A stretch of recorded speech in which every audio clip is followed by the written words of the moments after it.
morning. This is 17th day of December 2025. So good to see you this morning. Welcome to Morning Cafe. It is International Migrants Day as well as International Day to End Violence Against Sex Workers. My name is Anne Odida. My name is Freddy Ndimuli. Karibu sana. Exactly 14 days to the end of 2025. That's exactly 2 weeks. If you're counting down to Christmas, 8 days to Christmas, kama hujanunua mbuzi, nunua sai. Na Christmas tree. A Christmas tree kama hauna. Kama hauna, it's too late. Anyway, karibu sana, welcome. Let's take a look at the headlines this morning. Daily Nation queries over Ruto's 5 trillion shillings funds. That's a Daily Nation. Walitumia sufuri kwa maendeleo, matters counties, ukurasa wa mbele wa Taifa Leo. All right. The Standard questionable fund. And you see it's the same story on the front page of the Daily Nation.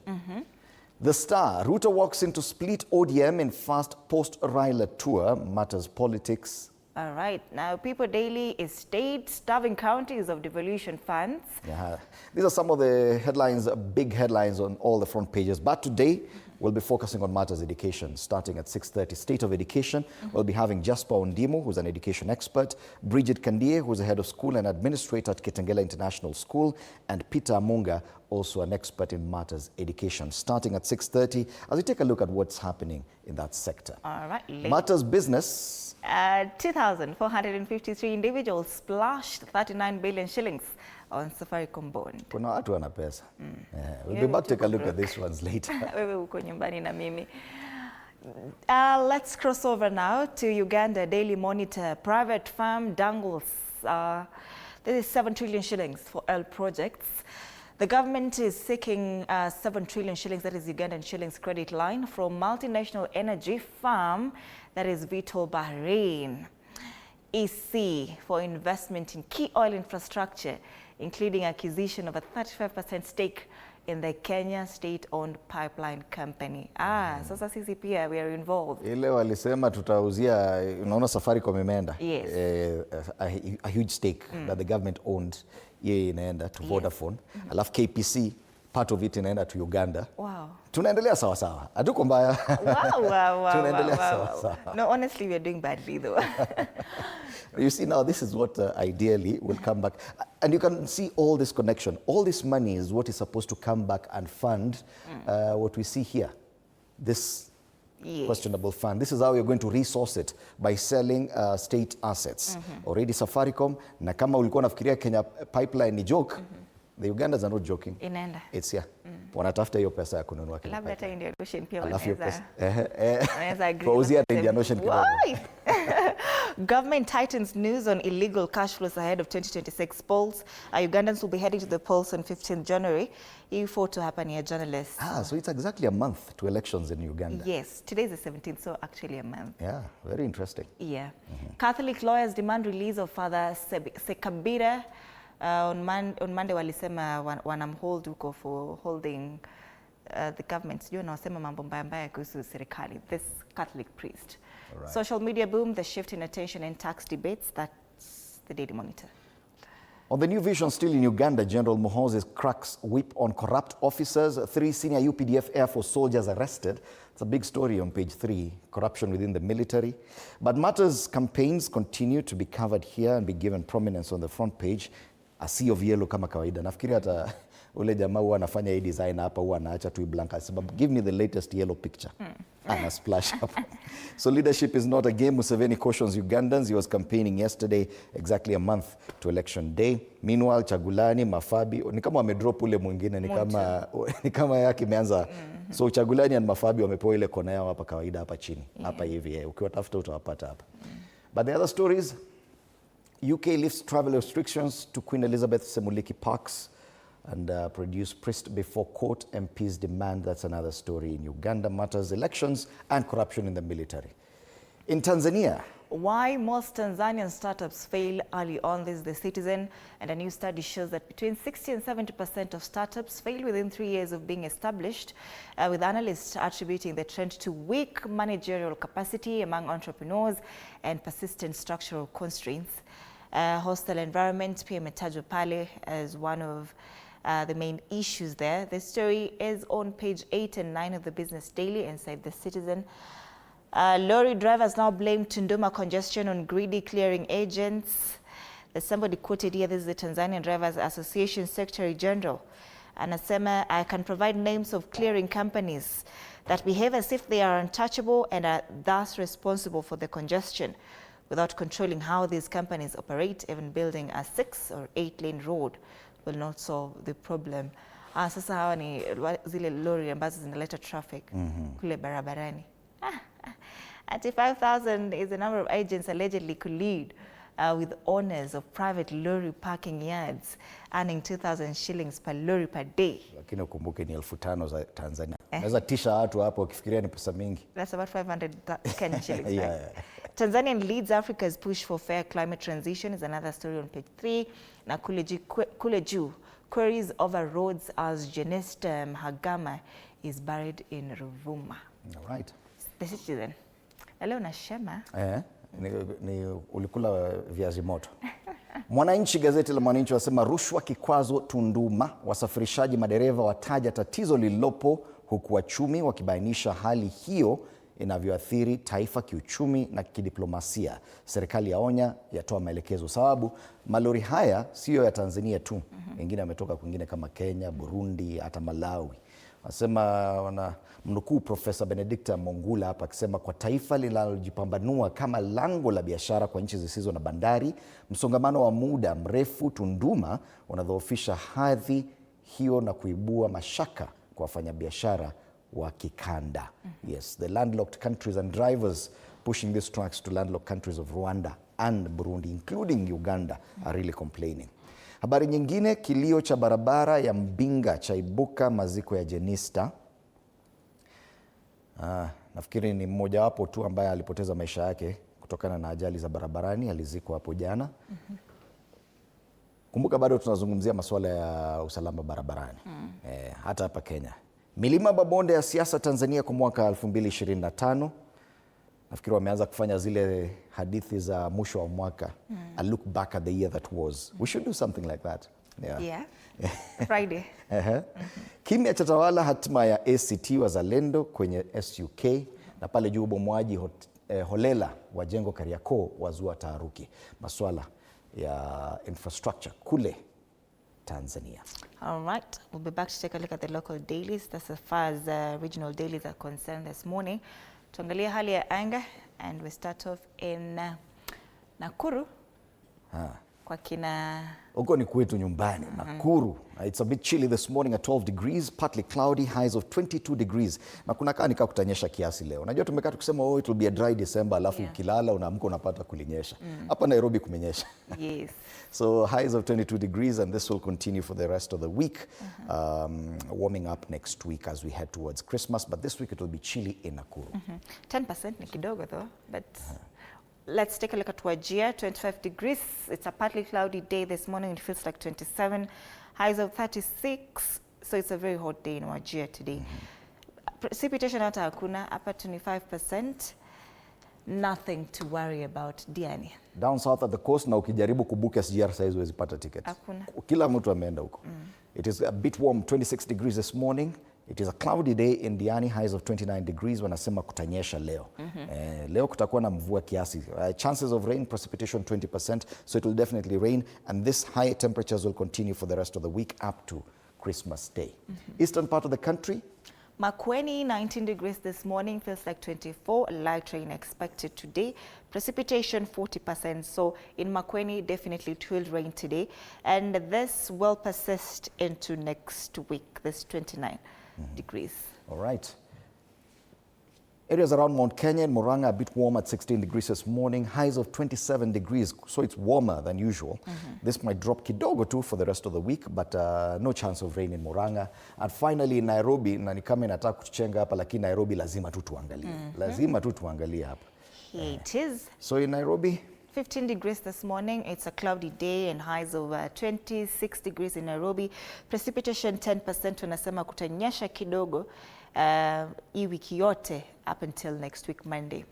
So comfortable weather in Nairobi. But very high temperatures next week. Unaona kuna siku itafika 29 degrees next week. I think on Christmas Day. It will be a very hot Christmas if at all you'll be in Nairobi. Actually, Met Department ilisema usiku utakuwa kuna yani joto Kutalika. Usiku, yeah. Kutakuwa na mvua na joto usiku. Wale watu wanauza funds sasa ndio wanapata biashara proper. Anyway, let's take a look at the traffic situation in Nairobi. Na kama kawaida, you can actually see holiday travel imeanza because most of the traffic is centered around this area. Na nimekaa nikisema hivyo watu wanafikiria mimi nadanganya. Ukienda maeneo ya kule Tea Room, Luthuli Avenue, River Road, unaona?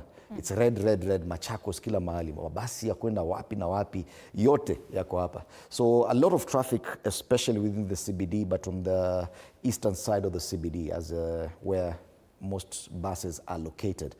All other major tributaries into town are not so bad this morning. Thika Road kama kawaida.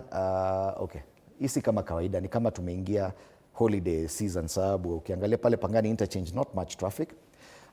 Outer Ring Road kama kawaida pale Fedha na Tasia, magari na matatu inabeba watu. Jogoo Road is easy this morning.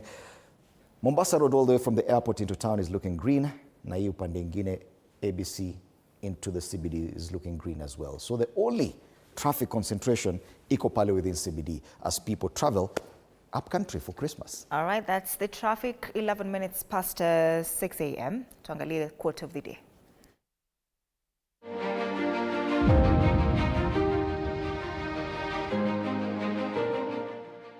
Write a story worth living. Fill it with truth, risk, and love. You're not a background character. Be your own main event.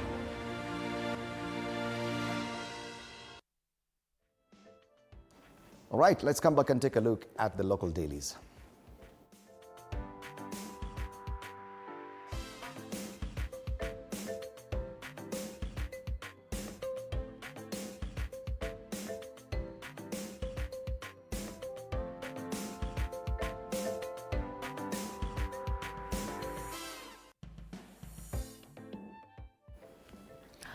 All right. Let's start off with the Daily Nation today.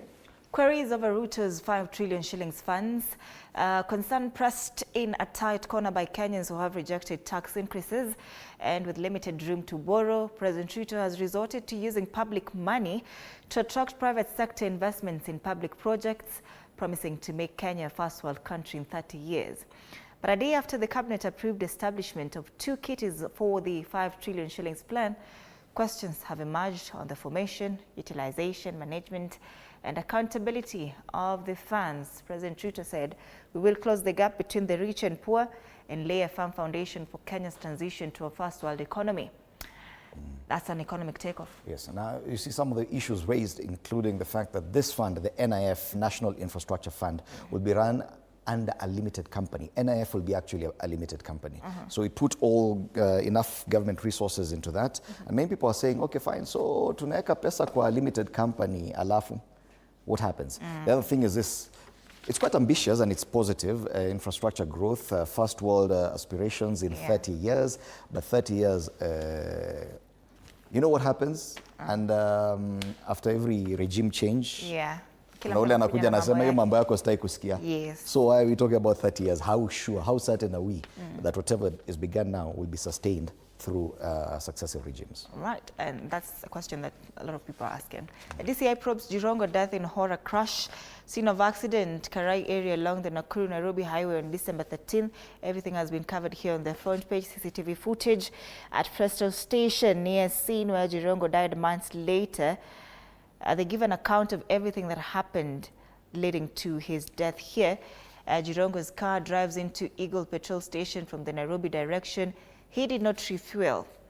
And at 2:19, his Mercedes-Benz registration number, that is KCZ350C, stops at the station exit. And at the same time, Jirongo's car turns right, driving back towards the Nairobi direction. CCTV captures the Climax Company Limited PSV bus registration number KCU 576A ramming into his vehicle. So everything happened within a very short period of time here. Here there's a wreckage of his vehicle as well, dragged about 25 meters from the point of impact, and the bus stops about 50 meters away. Also inside, ties that bind Moi, Ruto, Kirwa, and Jirongo. Story covered on page 2 and 3. Kule on the sidebar, 20 governors spent zero on development, says new audit. wanapelekwa wapi hizo pesa? Na pesa zinapelekwa county. Wanasema a lot of them are focusing more on emoluments like allowances first. Wanajilipa allowances for travel, sitting allowances, per diem, nini alafu development tutafikiria baadaye. Sio lazima saa hii. Elections iko mbali wana. Wanasema wa term 2 honestly, this story is on page 10. Give me a second term so that I can actually bring development. Mtalan the hard way. 18 Kenyans rescued from Russia battlefield. That's another story on page 5. And court says co-parenting doesn't mean 50-50 financial contribution. That's a very interesting story on page 8 of the Daily Nation. Koti imesema hata kila mtu anatoa pesa ndio. Lakini imaanishi tu lazima ati kwe 50-50. Unatoa pesa also depending on the kind of decisions you've made. Ukichukua mtoto umtoe hapa umpeleke sijui wapi huko. Alafu unataka huyo mwingine alipie transport kutoka huko, haitawezekana. That story is on page 5. Now, Lidra, that story will interest you, friend. No, it's a very nice, interesting story. All right, on the back page, chasing the American football dream. Only one Kenyan has featured in the major professional American Football League in its 100 years history. That's the Daily Nation. Let's take a look at some... politics. Not really politics, it's matters devolution. It's the same story we've seen there. Walitumia sufuri kwa maendeleo, ni magavana hapa. Mdhibiti wa bajeti yaonyesha jinsi county zilitumia mabilioni kwa mishahara na ziara na sufuri kwa maendeleo. So watu tu uko tu ni kuflow tu. And if you see, I once visited one county and it happened that another governor from a different county was coming to pay a visit to his counterpart, now the governor of that county where we were. And I'm telling you that county was at a standstill because the kind of entourage, 2 governors in one county, just moving around. Nothing could happen. So ni ukweli, mabilioni kwa mishahara na ziara. Na unajua hata mmoja akisafiri kutoka kaunti moja kwenda ingine analipwa per diem. Wow, must be nice. So wako hapa, sura zao zimewekwa hapa kwenye ukurasa wa mbele. Gavana wa Busia, Polo Toma, wa Siaya, James Orengo, Kisumu, Anyang' Nyong'o, hata yule natembea, Watawe, Trans Nzoia, ako hapa. Sio mimi nimesema, gazeti la Taifa Leo.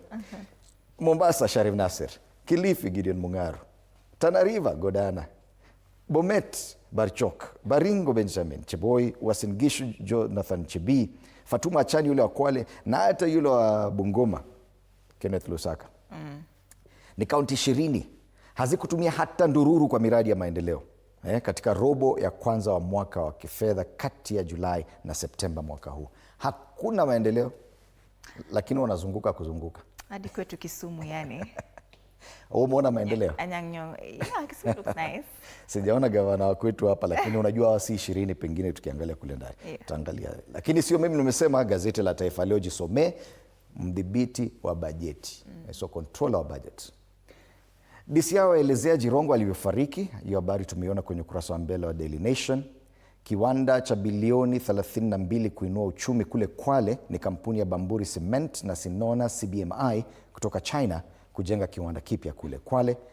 Habari zingine zaidi, Trump adai BBC shilingi bilioni 644. Wanasema alimchafulia jina. Tuwalieka AI kwa mdomo yake vitu kusema. Okay. AI itatuonyesha mambo. Somebody said huyu wenu ni mpeti. Wale jua Kenya 18 waliokuwa vitani Ukraine warejea na masuala ya spoti. City wapigia hesabu Carabao, watakuwa nyumbani leo usiku kualika Brentford kwa robo finali. Gazeti la Taifa Leo. All right, the Standard questionable fund. And as President William Ruto's hyped bottom-up economic transformation model falters with nothing much to show for the last 3 years, the administration seems to have abandoned Mama Mboga and is now going for mega infrastructure projects through the so-called Singapore dream. But despite Ruto selling his new pet strategy as Kenya's way into the first world, financial experts have questioned the creation of a national infrastructure fund and fear it is just another attempt to illegally transfer public assets into private hands. It is, there are serious concerns. And what many are wondering is, okay, fine, Parliament is very quick to approve some of these things and create legislation around it. But many people don't understand, okay, fine, how are such funds managed? Because probably we've not engaged with this kind of transactions before. And I think it's just an issue of more communication, better communication and more understanding. And those people who understand the legalese and the constitutionality of this to help us understand what exactly and how can a fund like the NIF, registered and a limited liability company, still function away from the budget? Or will it be part of the budget? Interesting. Now, what state targets to raise three sale of Safaricom stake to Vodacom and advance dividends as 244 billion shillings? Yeah. The numbers: 5 trillion shillings infrastructure fund, in where Ruto plans to rope in private sector investors. That's a lot of money. A lot. That's a lot of money. Other stories here, and for the very first time in a long time, Standard imeongeza other stories on the front page. 18 rescued from Russian front line, and they just opposed with this story here that they did some time back. That talked about help, we are dying, Mr. President, don't turn your back. This is matters trafficking, and 18 families can breathe a sigh of relief after their loved ones who were previously trapped on the Russian war front line returned home. And of the 18, 16 were assisted by Kenya's embassy in Russia, while 2 notified the embassy and found their own way back. That's the story on page 8. On the back page, from selling newspapers, Osimhen glows at the sight of AFCON trophy. Victor helped Super Eagles reach the African playoffs for the 2026 World Cup. And 15 different countries have won the Africa Cup of Nations since 1957. The story on the inside page is page 3. Wanasema bar worker who killed lover in a Nairobi slum pub, jailed for 15 years. Hii maswala ya mapenzi saa ingine huwa inaleta shida sana. Mapenzi tu unaua mtu kidogo kidogo hivi, jela. They call it passion of what? Crime of passion. Crime of passion. Na unajua wengi wanafikiria ati crime of passion utaachiwa. We ameenda. Have you noticed that the papers today are a bit light? Very light. Christmas. Kwanza the Daily Nation inamaanisha tunafunga mwaka. I'll see you. 8 days to Christmas, stories zinaenda zikipunguka. That's the Standard. All right, let's focus on the Star now. Ruto walks into split ODM in first post-Raila tour. Nyanza backyard embroiled in fierce debate as president visits Migori.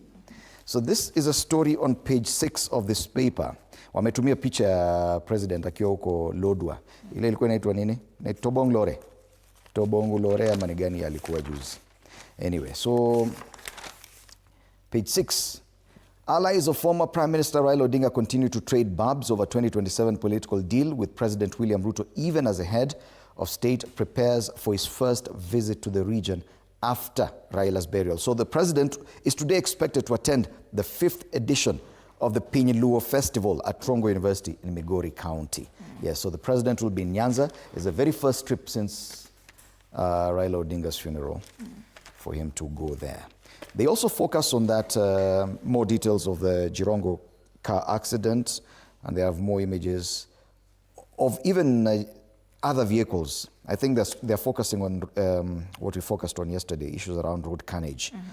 Week of road carnage leaves dozens dead. Quite a number of people have lost their lives on roads, and we hope that this will not continue into next week as more people hit the road for festive season. While Ruto's Mount Kenya East allies are pushing for regional split, of course, Mount Kenya politics, East versus West. Pale juu, survival spending, debt consumes half of budget as crucial projects wait. Control of budget, talking about matters, budgetary allocation and spending, not just at the county level, but also at the national level. Also, the Star is a bit light this morning. Nyuma amejaza sporty as well. All right. People Daily, state starving counties of devolution funds. Stingy are the center. Ni wale ambao to me. Anasema, I think this is a different angle. It's a national government that's denying counties money. They say devolved units left to drive treasury funding as basic service delivery suffers across the country. Stingy are the center. That story is on page 4. Simba Arati Tosha is a question here. Push to succeed Raila gains momentum in ODM. That story is on page 7 of the Business Daily. On the top strip, Ruto Singapore vision questioned. We've talked about this time and time again. Other newspapers have also highlighted this. That's the People Daily. All right, let's take a look at matters business on the Business Daily. 2,453 individuals splashed 39 billion shillings on Safaricom bond. Wale watu wanaelewa masuala ya biashara na hiyo bond, about 2,400 wealthy individuals. Wealthy. CEO stragglers offered Safaricom 39.9 billion, almost 40 billion shillings for the concluded green bond in a span of 11 days. They had that money, almost 40 billion to spend on Safaricom. Haraka haraka hivyo. Waliamba kuna bond, leta. Ati unataka pesa ngapi? Leta hiyo. Iko shida gani? Yeah, it's reflecting the millions in the hands of retail investors amid a recovery economy. So they seem to indicate that the economy is on recovery. That's why this money is available. Each individual raised an average 16.2 million shillings in days. Wewe nikikwambia kuna bond sahi, how much can you raise? So that wewe watanichekelea jamani. Well, so the telco raked in 41.8 billion shillings against an initial target of 15 billion. It was oversubscribed. The other story on the front page of the Business Daily, Ruto stops CS push to cancel 17.5% cement input levy. And on the ticker, Kilavuka to retire as KQ boss, COO George Kamal to take over. Alan Kilavuka is retiring as the Chief Executive Officer of Kenya Airways after 6 years at the helm, marking the end of a tenure defined by crisis management, debt restructuring, and a gradual post-pandemic recovery. Other stories, how high diesel paraffin subsidies kept prices static, and uchumi falls 30% as speculation cools. Those are the stories making headlines in as far as business is concerned. All right. Tuangazie karakacha sasa. The first cartoon that we focus on is the one on the Star. And on the Star kuna watu wawili. One is a caricature of the president, up portrayed as someone who's building. He's building affordable housing, he's building state house, ameshika ile kitu ya kushika simiti, anajenga makanisa, anajenga kila mahali. Na anajenga mabarabara, alafu anauliza hoja mwingine, I'm always building. Wewe jamaa, ile barabara ya kwenda kwako. And you've seen that argument. Yes. And there's been a back and forth. So I've seen one of those videos when people have actually intercut. So Kalonzo Musyoka says one thing on one hand, the president responds. The president says something, Kalonzo Musyoka responds, and you wonder, okay, why is it between the two of them? Why is the president focusing on Kalonzo Musyoka now? That's a cartoon on the Star. This is is it Daily Nation? Yes. Right. Jobs available matters Russia and Ukraine here, lakini kule kuna milango pale, welcome to Russia. A lot is happening. This caricature. Watu wanakimbia Russia kufanya kazi zingine za kuosha nguruwe na mambo kama hayo, kufika kule wanapatiwa bunduki, wanaenda pigana vita. Hata ujui unapigana na nani. Na Russia uko mbele. But jobs are available. On the Standard Matters Politics and a possible handshake, there are two gentlemen here, a caricature of the president and the ODM party leader Oburu Odinga, standing on two cliffs separated by a very wide, what do you call it? Cliff. Na ameshika kila mtu handshake ya 2027, a possible handshake, indicating. And nimesikia kuna watu wanasema they need a new deal. Watu wa ODM wanasema they need a new deal with President Ruto. Na wengine wanasema hata President Ruto should be the ODM candidate come 2027. What will happen? So wait and see. Ako Migori leo, cha tutaona. Finally, People Daily. Kalonzo again, na the new kid on the block, Sonko na NEDP party. Ameambiwa amemfungia barabara. This is my territory. Hakuna kuingia hapo. Jamaa amekuja na kabaiskeli. Kanaitwa NEDP. That's his new party. All right. Once again on State of the Nation. Today it's State of Education.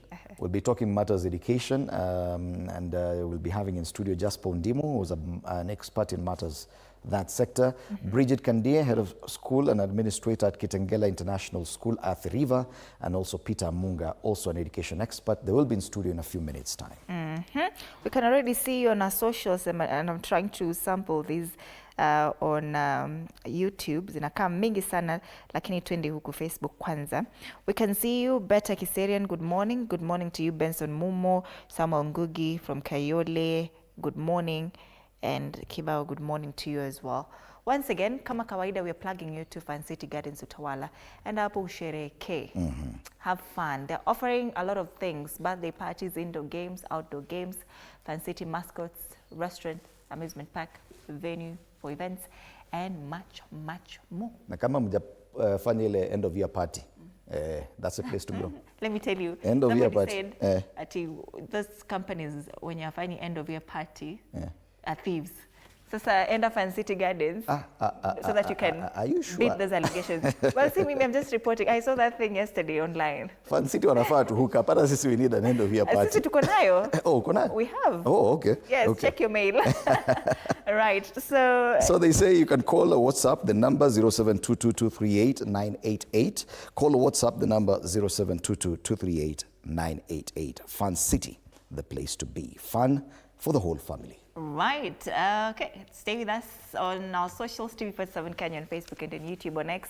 At TV47 Digital, my handle on X is at @Anna_Udida. The hashtag is Morning Cafe TV47. On X, my handle is at Fred Indemuli. See you after the break.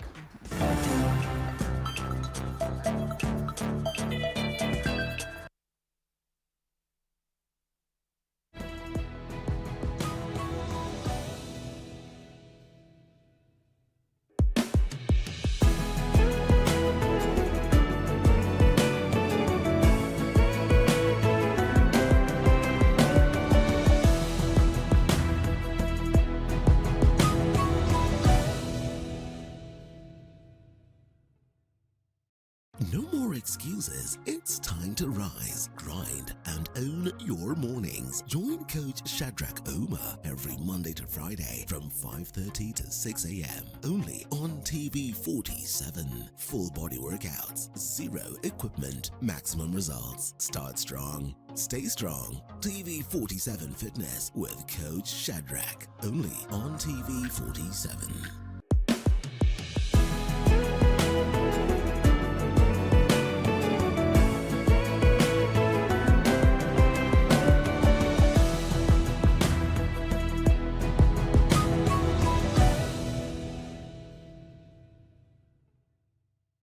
Looking for the perfect way to kick off your weekend? Pole.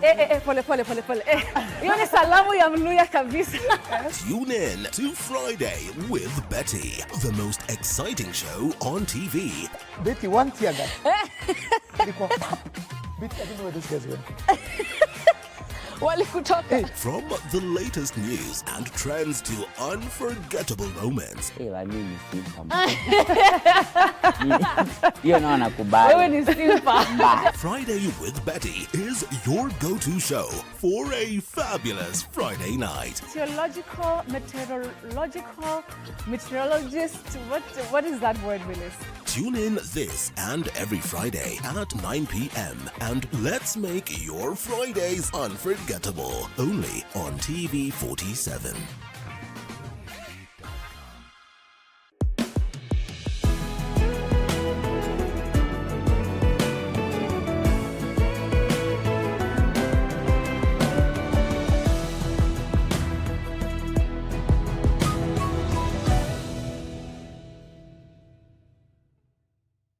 Enjoy uninterrupted live streaming of your favorite programs on TV47 and Radio 47 on the go with our new mobile-friendly website. Experience the future of broadcasting. Visit www.tv47.digital or scan this QR code and stream your way to endless news and entertainment. Welcome to the home of untold stories.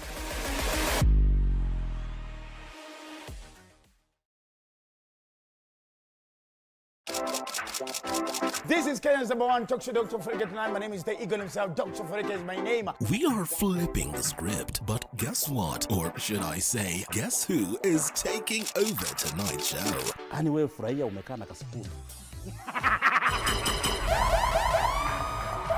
CP unit ni Punet. So you guys knew about... Piga. Sawa basi. Nasema, that I'm giving the whole time. I don't want to go back to brokenness. Never. I just love the high life. Siwezi taka kuimagine ati nimesota. You'll have to watch to find out. Tune in every Wednesday from 7:30 p.m.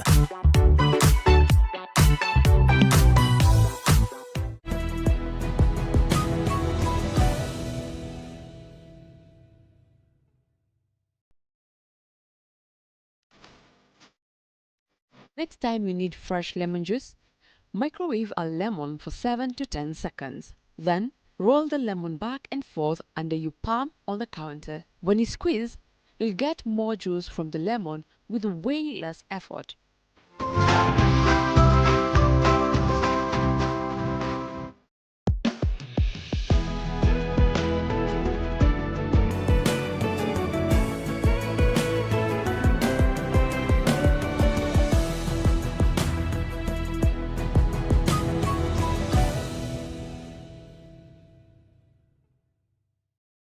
Start your day with Relationship Wednesday from 8 a.m. to 9 a.m. with Anne Odida. Dive deep into the dynamics of love, friendship, and family as we explore.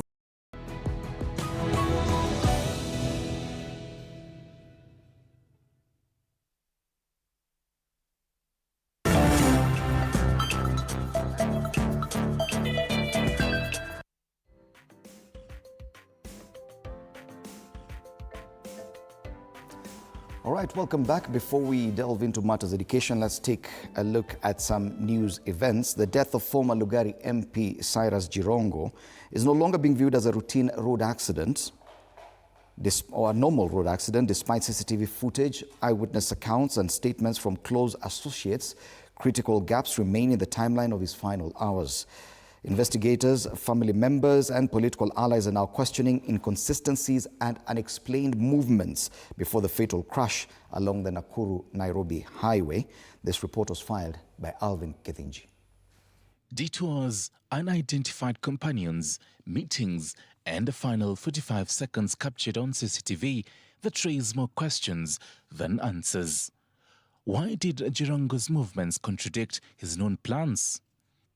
His close associates insist that Jirongo had clear plans for the following day, including a scheduled Saturday 1 p.m. meeting with former Vihiga Senator George Khanire and Philip Kisia. Yet, instead of heading home after his evening engagements in Karen, he drove towards Naivasha late at night, an unexpected detour that his friends say he had not mentioned. This raises a fundamental question. What prompted the sudden, unplanned journey towards Naivasha? He was traveling from Karen. He was supposed to travel from Karen to his home in Gigiri. But now he was found dead on Naivasha-Nairobi Road, traveling from Naivasha towards Nairobi. So we don't know. The only people who can find out is police.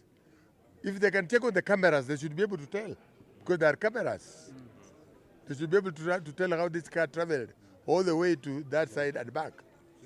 Naivasha is not in between here and Karen. How did he find himself in Naivasha, driving back to Nairobi? In Naivasha, driving back to Nairobi. That's a mystery that must be unraveled. What was the purpose of the Karen meeting? According to George Khanire, Jirongo was last seen at the Karen Oasis Bar in the company of National Assembly Speaker Moses Wetangula and other unidentified individuals. Wetangula reportedly left before 11 p.m. This marked the last time Jirongo was seen in a group setting. The last confirmed phone call between Khanire and Jirongo took place at 11 p.m., at which time Jirongo was still at Karen Oasis. By then, Wetangula had already left, according to Khanire. The next confirmed sighting came nearly 2.5 hours later, when a Boda Boda rider allegedly saw a woman exit Jirongo's Mercedes-Benz near a hotel along the highway at around 1:30 a.m. This gap in the timeline remains unexplained. Multiple reports indicate that Jirongo was traveling with a female companion earlier that night. An eyewitness reported seeing the woman exit the vehicle near a hotel along the highway.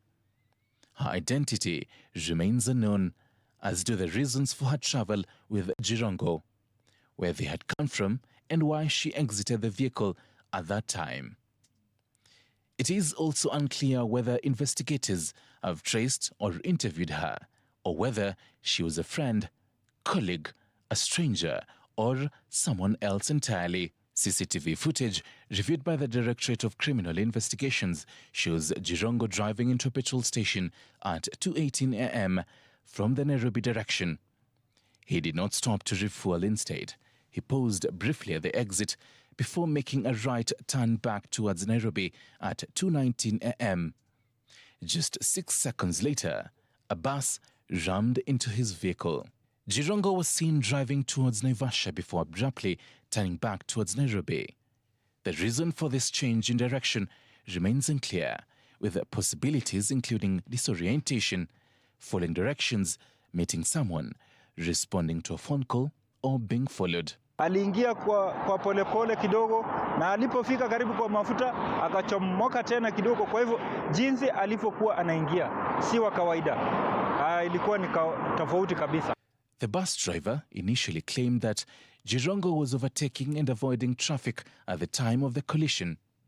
This account was contradicted by a petrol station security guard who witnessed the crash and stated that the circumstances were unusual and that there was no traffic at the time. The exact positioning of both vehicles remains unclear, as does whether the collision could have been avoided. Kwenye barabara ulikuwa umetulia. Barabara ulikuwa umetulia kwa huo muda mchache. Magari hayakuwa na mfululiza, na hiyo gari tu pekee ndio ilikuja, na muda huo baada ya matukio ndio magari mengine yalikuja sasa yakafululiza, sababu sasa speed ya magari yalikuwa slow ndio mengine, lakini yeye akija hamna gari yoyote ambayo iliandamana naye, alikuwa ni yeye na yeye peke yake. Hakugive way. Wakati aliona upande yake ya kupanda Nairobi magari meshikana, alifanya hesabu overtake hizo gari, na mimi naye nikamuona nikiwa mbali. Nilipomuona nikiwa mbali, nikajaribu kukanyaga hiyo gari break na kulikuwa kumenyesha. Nikaona nitamwaga watu 67. Nikienda kando nitamwaga watu 67. Sasa alikuja kama ameniingia direct kichwa kwa kichwa. The Directorate of Criminal Investigations has reportedly begun reviewing CCTV footage and interviewing witnesses. However, there has been no public mention of the examination of Jirongo's phone GPS data, calls made between 11 p.m. and the time of the crash, messages sent or received, or whether the phone was recovered intact. Such digital evidence could help clarify several unresolved aspects of the case. We are asking the investigation officers to do everything possible and tell us what really happened. We, as the family, the community, and the country at large, we want answers. As investigations continue, Cheptak's testimony adds a new layer to a story that has gripped the nation, leaving many waiting for clarity on what truly happened in the early morning on the Nairobi-Nakuru highway. Some observers have raised concerns about the possibility of foul play due to the unusual sequence of events and the lack of clarity surrounding Jirongo's movements. While no evidence has been presented to support this theory, several factors continue to raise suspicion, including the unexplained detour, the unidentified companion, the petrol station stop, contradictory eyewitness accounts, and the meeting hours before his death. Yes, indeed, it continues being a big story and features on most of the front pages this morning. But that is not our focus today. Today, we want to take a look at one of the most crucial sectors of our society, and that is education. The state of education is a discussion we're having this morning with education experts who have served as teachers as well. Peter Amunga Hanyalabandu Bosi Pepe. Karibu sana, it's good to have you in studio. Also with us is Jasper Ondimo, who is also an education expert, served as a teacher as well. Yes. Gentlemen, karibuni sana. It is a very eventful week, of course, with the events after the release of the results for the CBC, the very first cohort of CBE, now transitioning to grade 10 to senior school. The results are out, and I don't know what your first assessment of that process is. Banamunga. Yeah, thank you for having me this morning. Yes, my first assessment is parents seem to be unaware of what CBE was all about. Mm-hmm. Many of them are already questioning the ranking and the way the assessments are being displayed. Many of them don't understand the the approaching, the EE exceeding, All these things seem to be a confusion to our parents, and that raises questions because CBE is supposed to be a system that involves parents, teachers, and everybody. All of us needed to have been carried along. So when we start seeing that kind of confusion, just asking, were we with these parents? Were we as Kenyans together as this? We laid down this CBC curriculum. Mm-hmm. So of course those are the issues. But another thing that I'm also getting is that schools are trying to rank, especially private schools, to rank and to show that their children passed and did very well. Of course, public schools have not tried to show anything like that. And I think that could be the reason why the ministry has come out very clearly. Is it the ministry or NEC? I think it's NEC, Kenya National Examination Council, to say, no, there's nothing like ranking. Mm-hmm. This is just an assessment, no ranking. But that is a lie. That's a lie from hell because there is no system, no type of education that doesn't have kind of measurements. But where is this disconnect coming in, Jasper? On one hand, he says the parents do not understand what's happening. Schools are not in tandem with what the ministry says. The schools are quick to rank their students and to even publish in newspapers showing who got what. The ministry says no. That cannot happen. So it means it's a disconnect around. Where is the disconnect? Thank you, Fred, for having me. And good morning to our viewers. Indeed, what Amunga says is correct, that the parents or the public in general was not brought up to speed on what is expected. Even before the release of these results, I mean, it could have been better if the Kenya National Examinations Council could have taken through Kenyans what they expect, such that it is not something that is boomeranging on them on the release of the exams day.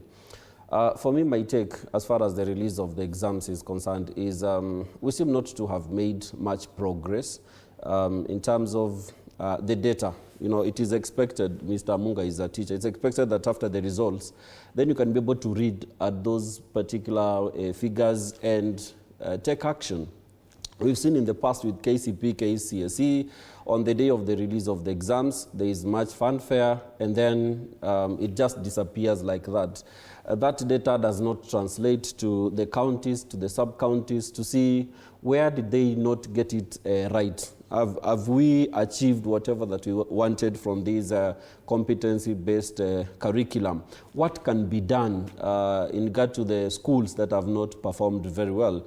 And Fred, we know that public schools in Kenya do not perform as much as the private schools do, and therefore the government might be reluctant to dissect those particular figures deeper because it will show that particular underbelly.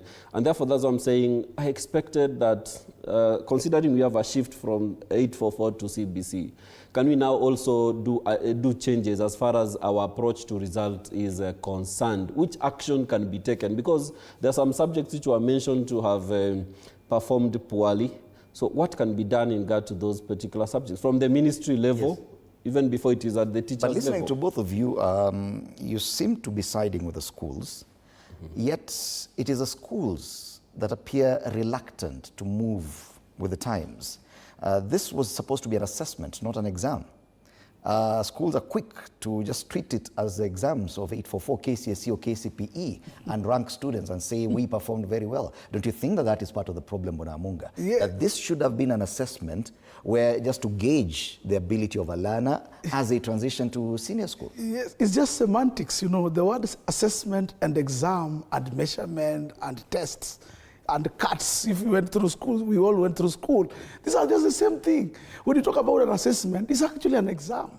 When you talk about a test, it's an exam. When you talk about a cut, we used to call it cut. Those are exams. They have marks. The reason why they are assessments is because they can be measured.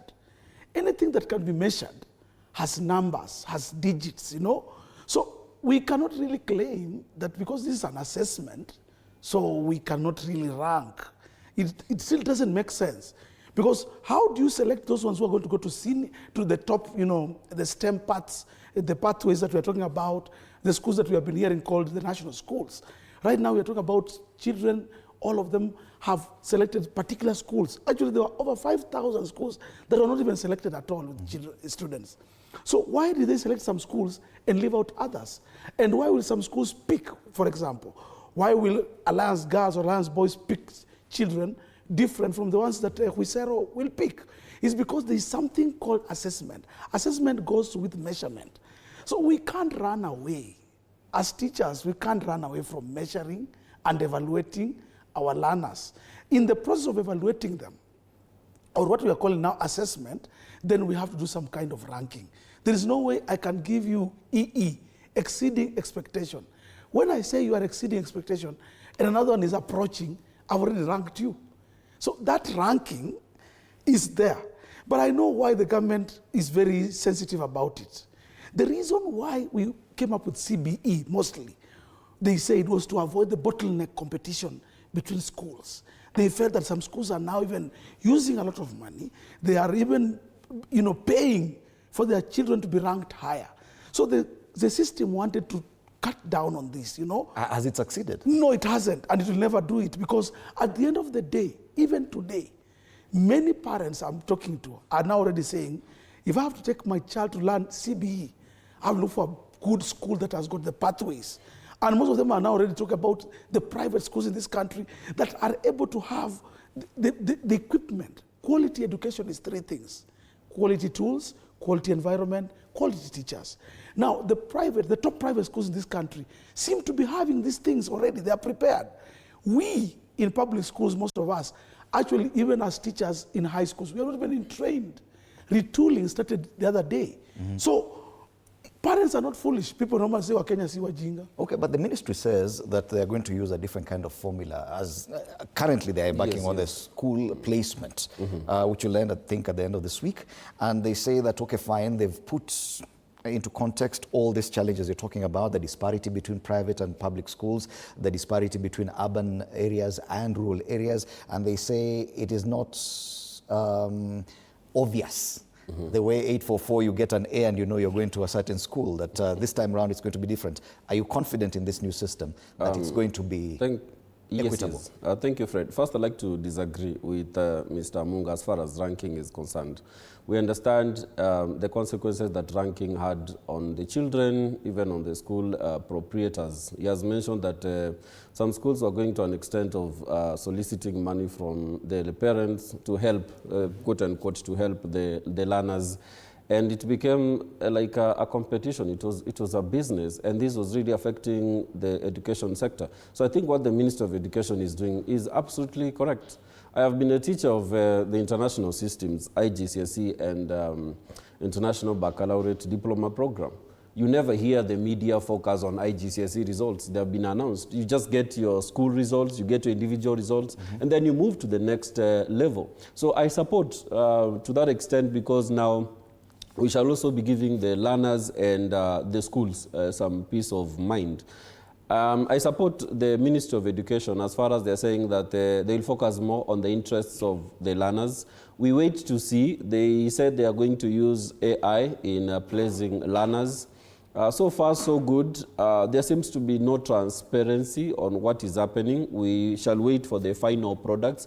But if a learner is going to be placed based on his interest, for me, I think that is the best thing, because in the past, learners were being shepherded towards a particular direction. So we should be able to recognize and appreciate some of these gains that are coming as a result of the competency-based curriculum. So if the Ministry of Education is going to really implement what they are saying, they consider the interests of the learners, regions, that's a good thing for sure. Okay. It is a new thing, the disparity between public schools and probably private schools, and those especially in urban areas, is now even more pronounced. There are serious challenges when it comes to funding for public schools. Now, CBE is resource heavy. You've just talked about the fact that quite a number of private schools have already been able to go steps ahead in as far as having proper resources for children. Don't you think that CBE now will become an even bigger problem in as far as, because the understanding is that education is an equalizer. Yes. But with this disparity, is indeed now a bigger problem than before? Actually, the problem with CBE is all about funding. CBE is one of the best types of curriculums that you can never think about. Competence-based, skills, are equipping the child and leading the child towards the direction the child should go. It is something that is so nice. It's actually light years ahead of us. That's what I want to say. Because we as a country may have envisioned a very good thing. Whoever came up with this system, the Douglas Odhiambo Commission of 2016, 2014, they came up with ideas of what this should be. But you see, as my brother says, it is ideal. It is something that we will want to achieve, but it looks like it's very hard to achieve for this one simple reason: funding. Education is an equalizer. But CBE requires that if I have to be a teacher in class, I'm not just a teacher. In fact, the word teacher is supposed to fade from the mouths and from our mouths, because the word now is facilitator. Jasper and I are now facilitators in class. We are like coaches. We are like the Arsenal coach or the Man U coach. We don't go in front there with a piece of chalk and do some preaching, and do some lecturing. No, I sit behind. I watch the players who are my students playing, and I direct them. You go to number 6. You will be the defender. You will be the goalkeeper. You will be the striker. Those are the pathways that we're talking about. So I, as a coach in class, I'm not even taking a front line. I'm actually seated off the line and watching my players, who are my students, play the game. And as they play, I'm able to identify the different talents of every child and be able to place them in the direction, the pathway that they should take. Now, most of us in public schools, we have not yet been trained in that. We have come from a system of 844. That's what we went through. That's what we know. We've not had enough retooling, trainings, to change our perspective on to bring being a lecturer to being a coach. Our mind is more still about lecturing and preaching in class. Then again, what makes even the other schools now, the private schools now, to start doing better than the public schools? And I've been in both scenarios. The private schools deal with smaller classrooms, and they're able to adapt very quickly to know what's happening. They're able to do research faster than we in public schools. We in public schools, what we do, we have these bureaucracies. We have these small issues that affect us. For example, we are still fighting about confirming JSS teachers. We're not so sure if they should be interns or should teach. That alone is a cog in the whole system. Okay. Then, after that again, we don't even have the labs. We don't have the materials. We don't have they are telling us to teach our children to swim. How do I teach the child about a swimming pool when they've never seen one? So in these kind of things that we're talking about, the government schools, which are the majority, are left behind. But the public practitioner, the one who really wants to catch up, will quickly look for a music instrument, put it in a class. The child will be able to play a guitar. The pathway for that child now, the keyboard and the things they're playing, becomes easier. CBC is about interacting with tools, interacting with learning materials. It's about teachers taking the coaching role. We are yet to reach there. Okay. And Jasper, you've interacted with the IGSC system, Yes. which is not cost-friendly for most of Kenyans. Yes. Are we seeing a risk where even the CBE will get to that level? That once private schools specialize in that, then achieving the desired outcome for CBE will have to force parents to look for private schools because of the serious challenges in funding? Absolutely, absolutely, Fred. Within the Ministry of Education, there is the Quality Assurance Department, which is tasked with ensuring that the schools meet the standards that are set out. So you'll find a case where most of these private schools, they will follow the standards which are laid by the Ministry of Education. So the Ministry of Education officers will keep on following, especially the private schools. So private schools will be implementing the requirements which are set out by the Ministry of Education. But on the public schools, the Directorate of Quality Assurance will go slow on the public schools. So in the end, what are you going to achieve? You're going to achieve schools that are well equipped, schools that adhere to standards, compared to the public schools, which are just left like that. And Amunga talks about, this is a curriculum that is capital intensive. So at the end of the day, you're going to find that the CBC is going to succeed very well in private schools. And we've seen even from the results which have been released by the Kenya National Examinations Council, that is the KIDSEA results, it shows that the private schools are still doing very well compared to public schools. So we are looking at a very big problem in future where you are having low quality education in the public schools. So I think that is something that the government should always ponder about. All right. Allow me to welcome Bridget Kandie into the panel. Bridget is a head of school administrator at Kitengela International School at the River, and we'll be engaging you after the break. But just before we go on a break, ladies and gentlemen, I'd like to plug you. Remember, it's only 7 days to Christmas. So yes, we're talking about the festive season, and there's only one place that feels like home for celebrations, and that is Fun City in Utawala, where fun meets family and every moment becomes a memory. From end-to-end corporate parties, school fun days, festive events, and magical family gatherings. This holiday season, celebrate big, and the place to be is Fun City, fun for the whole family.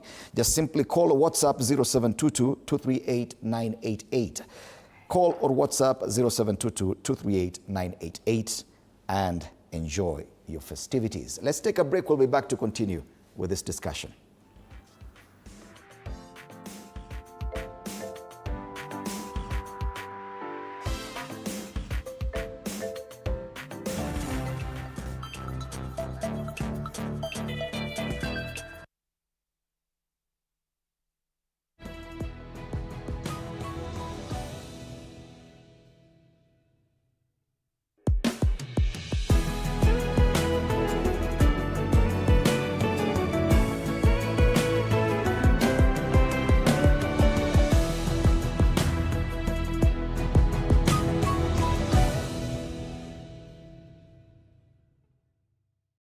No more excuses. It's time to rise, grind, and own your mornings. Join Coach Shadrach Omer every Monday to Friday from 5:30 to 6 a.m. only on TV 47. Full body workouts, zero equipment, maximum results. Start strong, stay strong. TV 47 Fitness with Coach Shadrach only on TV 47.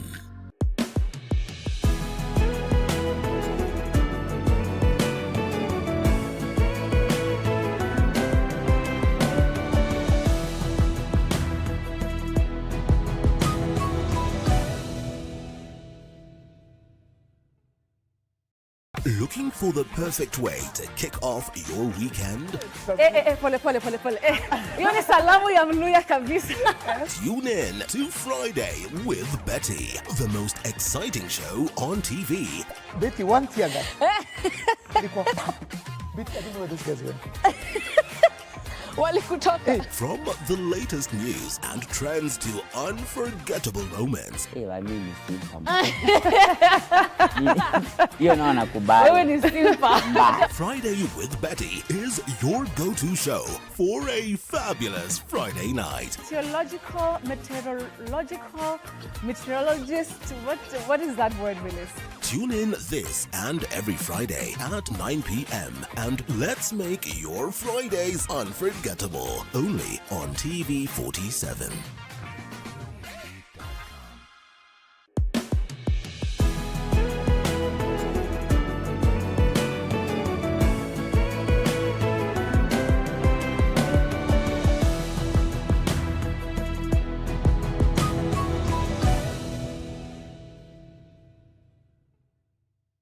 Enjoy uninterrupted live streaming of your favorite programs on TV 47 and Radio 47 on the go with our new mobile-friendly website. Experience the future of broadcasting. Visit www.tv47.digital or scan this QR code and stream your way to endless news and entertainment. Welcome to the home of Untold.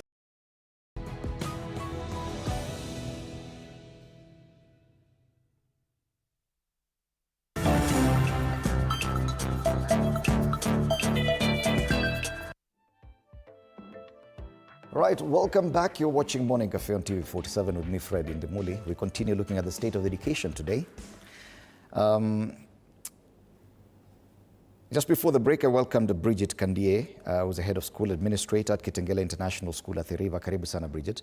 You found us just examining the latest in as far as education is concerned. I'm sure there are other challenges, but just focusing on the release of the KGSEA results and the anticipated placement into senior school and the kind of gaps that exist, because now it is the very first time we're experiencing this with the very first cohort of grade 9 learners transitioning to grade 10. You coming from a private school environment, there are opportunities for you, but do you also share in the concern that even with the opportunities available to private schools, there are serious disparities in as far as what urban schools can achieve, what private vis-a-vis urban public schools can achieve as well, in as far as the CBC is concerned? Yeah, thank you so much. Thank you for having me this morning. And first of all, I want to thank you for having me this morning and really pass my congratulations to the candidates of KGSEA. We have received the results and we are so happy with the results that we received. To address the concern that is on the ground right now, first of all, we have an issue with awareness. Parents are a bit jittery and they're anxious. They're wondering what next. The government has given us the way forward that by January, the students will be reporting to senior school. But you realize that there are areas, that there are gray areas where parents are not really understanding how will the placement be done. They're expecting learners to be we still have our traditional way of placing learners in Form 1 in our previous 844 system. And going forward, parents and even other stakeholders are not very sure of how we are going to do the placement. Is this confusion only with the parents? Because I understand even teachers and some schools are causing the confusion as well.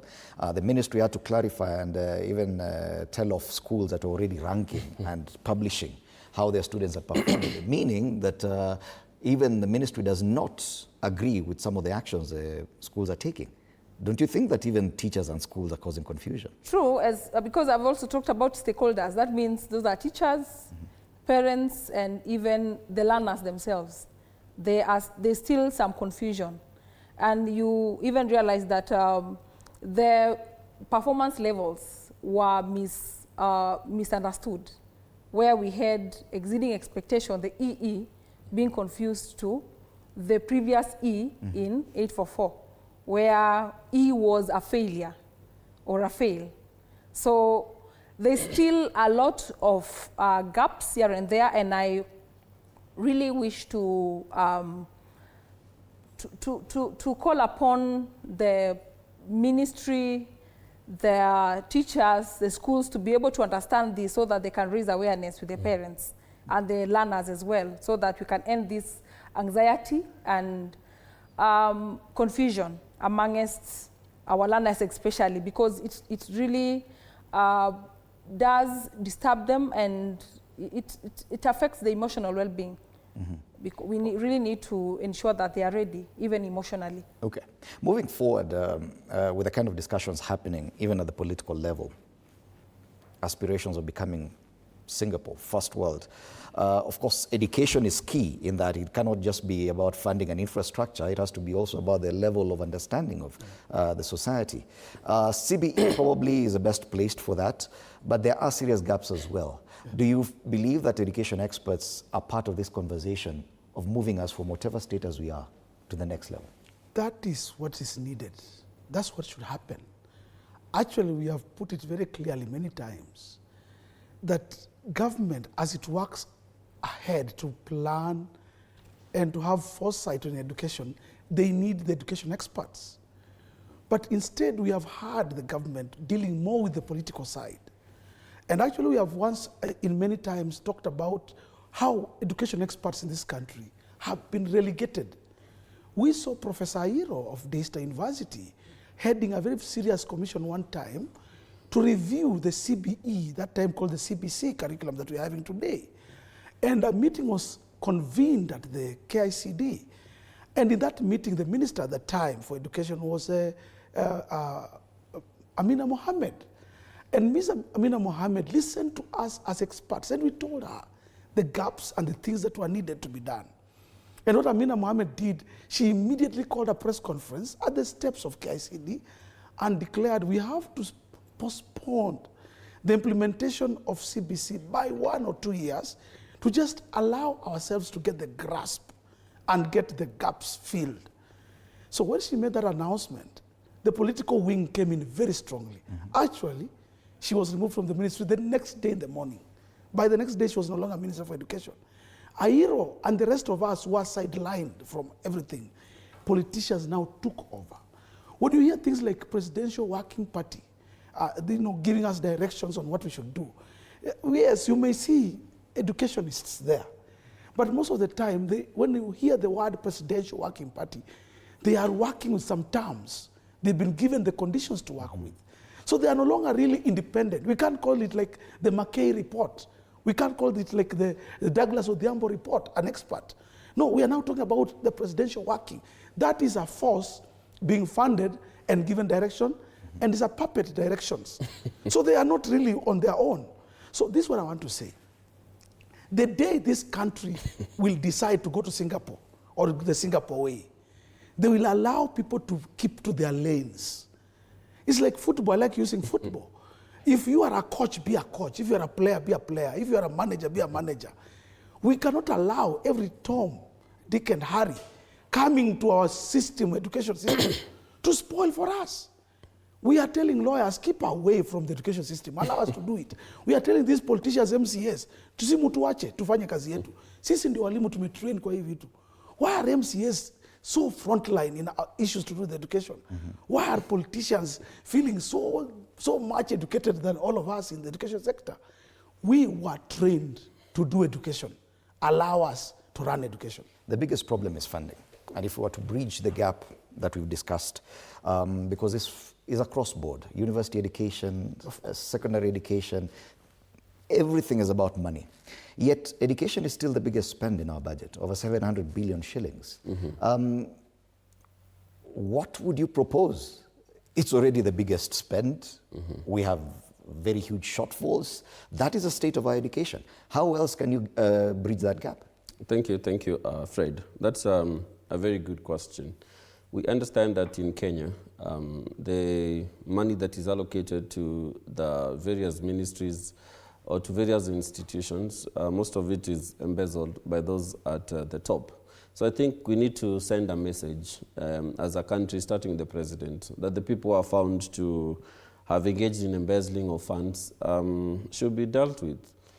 And the government should also have, I can call it a plan. There seems to be no exact plan. For example, an infrastructure plan. There was President Uhuru Kenyatta. That time, Professor Magoa was the CS. The CS went on constructing classrooms across the country. And the moment he exited, those classrooms could not be completed. So there needs to be a blueprint, like what the president is talking about Singapore. We need to have a blueprint in the Ministry of Education.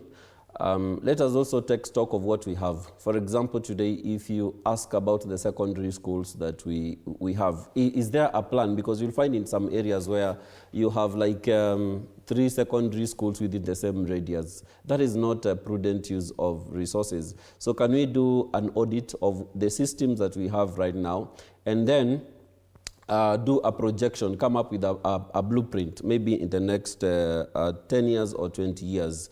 Mr. Munga talked about the leadership within the Ministry of Education. If you look at the president, that is President William Ruto, most of the people he has been appointing in the ministry, you just look at them and just wonder, because like the former cabinet secretary, Mr. Machogu, who was there, you could be able to tell that he wasn't a man by himself. He could not be able to push policy.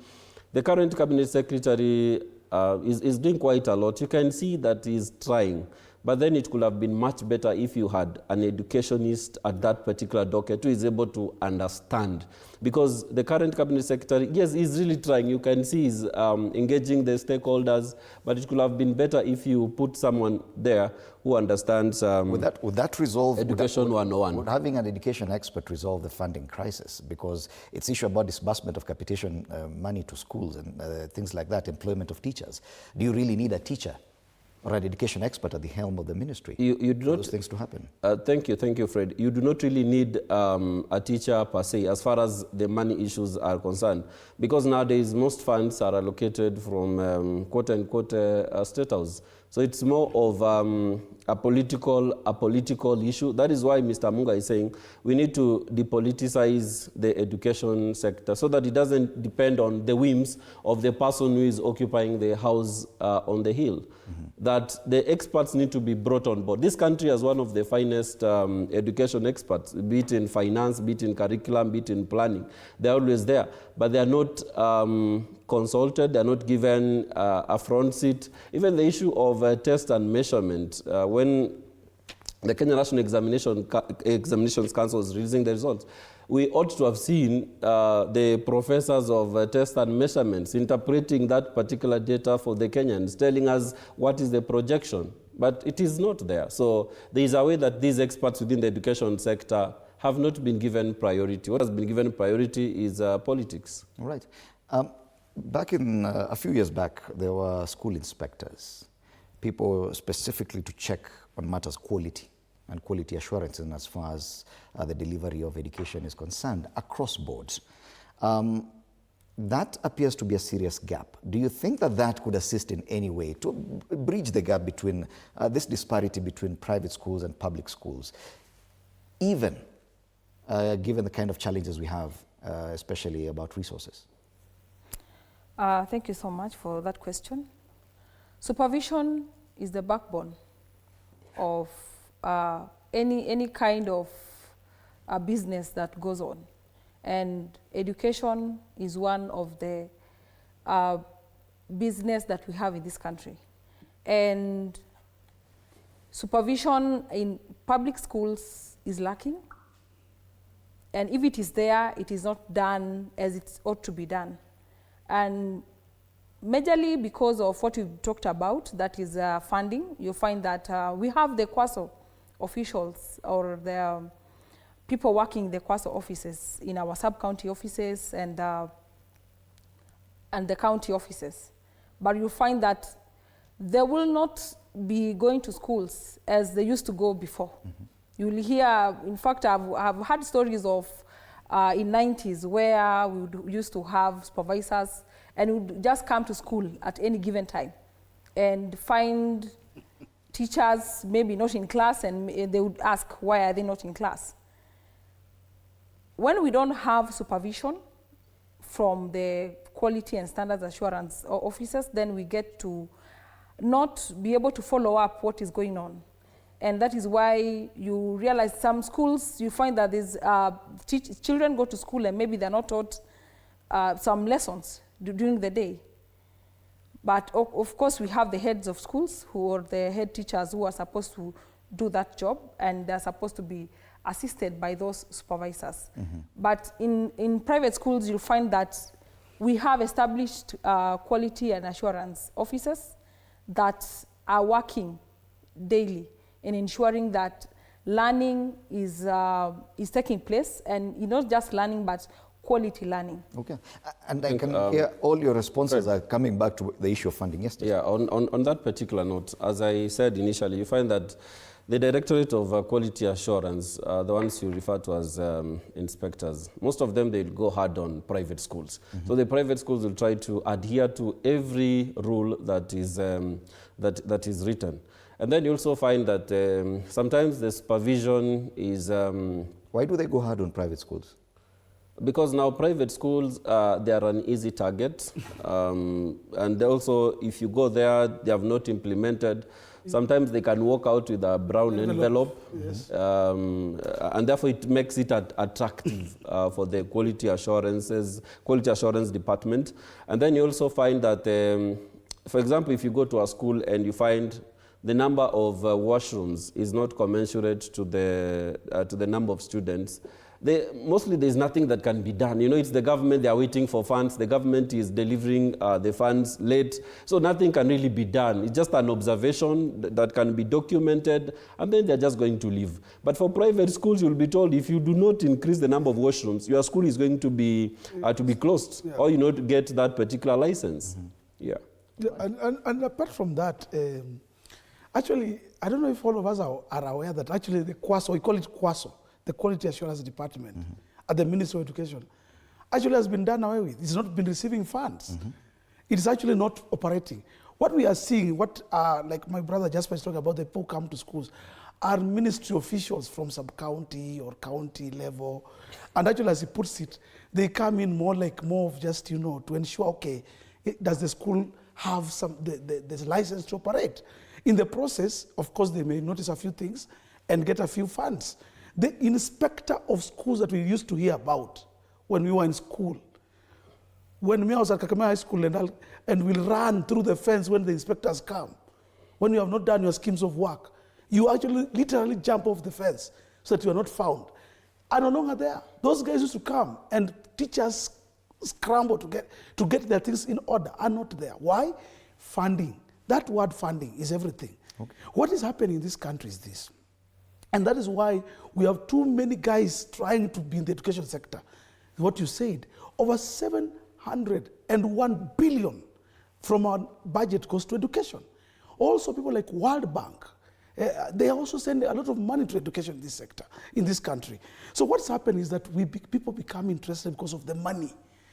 Why we have got so many bursaries from woman rep, from MCA, from the governor, from the MP, is because all these people know this is a place to eat from. So the MCA in my village becomes part of the education sector just because he knows there's money in that area. The MP becomes part of it. Somebody said, why can't we collapse all these bursaries into one central thing? Give it to the Ministry of Education. Give it to the experts. And the education experts wanted to tell you, education financing is a course that we undergo as teachers. Financing in education is one of the key courses. If you fail, you can't become a teacher. So we also know about finances and education. Teachers are very well schooled when it comes to administration, when it comes to financing, but we are not given the chance. For example, we are now in the era of funds. Yes. The National Infrastructure Fund, we have the Affordable Housing Fund, the pension funds, healthcare fund, and all this. Do you think that ring-fencing education funds in one education fund would help probably? That would be the game changer. Actually, just a few minutes ago, my brother Jasper and I were talking about that. If we had this thing in one fund, education fund, we were talking about the housing fund, the way we are talking about even things like SHA, Affordable Houses Fund. If these things could be brought into one fund, given a fund manager to run the education sector, there will be progress in this country. But as long as we have so many, are they called cats or are they called kitties? They are all trying to run all these things. Then we can be sure we cannot continue with this confusion. Okay. Education is the key. When we used to be told when we were young that education is the key, the motto used to be education is the key. Many of us may not have understood what it means. Now, the people in this country who have the money know the importance of education. So they are following up with their children to get the quality education. Our parents who depend on elimu bora, elimu ya bure. Serikali imesema elimu ni bure. So you go for it. Actually, they're ending up with a big road deal. Because education can never be free, can never be cheap.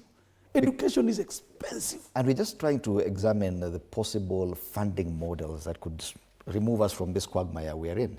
One of the proposals was by the late former Prime Minister Raila Odinga that probably education should also be a devolved function, be run from the county level. Do you think that could be a possible solution? Thank you, Fred. Yes, devolving education can be a solution, but then certain aspects of education should not be devolved, like the issue of human resource teachers.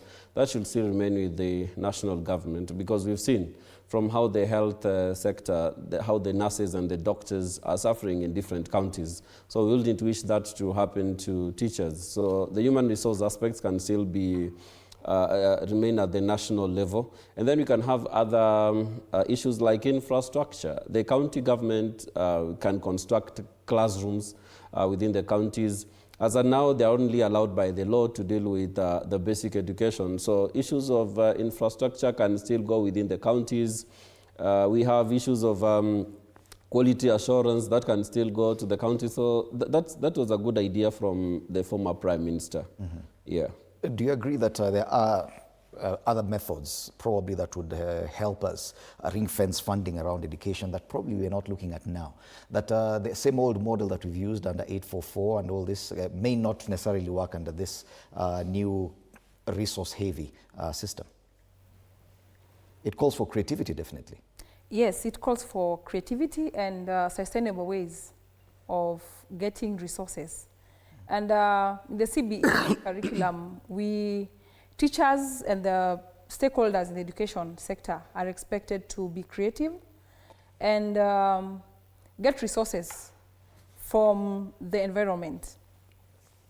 So the teachers and together with the parents are supposed to be sensitized or retrained, like the teachers are supposed to be trained on how to improvise resources so that they can be used during or to provide learners with a very rich learning experience. Say, for example, for areas in urban centers where we have very limited space in terms of land, and one of the subjects taught in the senior schools and even in the junior schools and primary schools level requires land. And what do you do as a teacher? You've got to be creative. Some of the schools, like my school at Kitengela International Schools, what we do, you get buckets, you get bottles that have been used bottles and used buckets, and even car tires. And you improvise them and grow together with your students. You grow plants there, and in that way, you are creating another source of resource for learning. So there are many ways in which we can, as teachers and as education stakeholders, we can help in getting resources in a sustainable way. All right. Yes. I just wanted to add something on that. One of the biggest things that we are seeing, especially regarding funding, is the issue called capitation in schools. We can't talk about anything else before we talk about capitation. As we get into the new year, I want to declare on this show that actually schools, especially senior schools, what now we are calling senior schools, did not receive their capitations last year or this year on time. We are moving into next year without having received our capitation. Capitation is the money sent from government to help run schools. Now every child is accounted, is given some money. Boarding schools are around 58,000. Day schools is actually called free day school. The public schools is around 23,000 shillings. Now, that kind of money has not been forthcoming. Now, that is an issue. Anytime you talk about it, you touch the underbelly of the Ministry of Education. They will not even want it to come out. And teachers, especially head teachers, are really suffering. I work for an organization called Kenya Women Teachers Association, a research group. And many head teachers in schools are actually succumbing, some due to pressure, stress, related illnesses, because of debt. Schools closed this year without having received their capitation for second term and third term in full. Some schools have got debts going back. Now, when we go to government and ask for this, they tell us we have ghost schools. So we are still doing something called visibility verification. Now, that is just a gimmick, because surely in this age and time, with all the technology that we have, with the data that we have, is it possible that a school can be having ghost learners? And if it is possible, then it means somebody at the ministry is sleeping. It's not right. So we are talking about going to the new year again with a debt of money from 2 years ago. It is dangerous that we can give money to political parties. ODM and UDA have been claiming money from the exchequer. I was told ODM is asking for 1 or 2 billion shillings, and they'll be given, I'm told, this coming week. But schools, as we speak, are not getting that money. So don't expect quality education from a school that has also received capitation for 2 years. Don't expect teachers in that school or the head teacher to concentrate on curriculum delivery when debtors are chasing him out of his office. Don't expect that child to follow the pathways that we want to go through if you cannot meet the capitation. This country has one big problem, getting the priorities right. Okay. And that is where our problem starts. Let's now consider the issue of human resource, and you had mentioned it earlier, Jasper, that even with that suggestion that devolution could handle part of the responsibilities, that human resource for education should still be managed at the top. But how has it been? We've had promises of 100,000 teachers being employed. So far, 76,000 we are told have been employed. I don't know if there's still enough. The promise of more did not materialize. We understand intern teachers, now they've just had an extension of their contracts for 1 year. And how do you think the management of the human resource in education has been? And does this contribute to the kind of challenges we have? Thank you, Fred. The human resource aspect within the public schools, you talk to most teachers nowadays, very many of them are demotivated, and this came as a result of also the leadership of the former CEO, that is Nancy Macharia. There are quite a number of policies that were passed that were against the teachers. It was not supporting them. Start with the issue of delocalization, where teachers were just being transferred left, right, center without considering their families, health condition and all that. The president then, Uhuru Kenyatta, had to intervene. There are quite a number of these policies that the teachers themselves did not like, and not during that particular time of Wilson Sossion. They were in court day in, day out, trying to fight some of those repressive policies.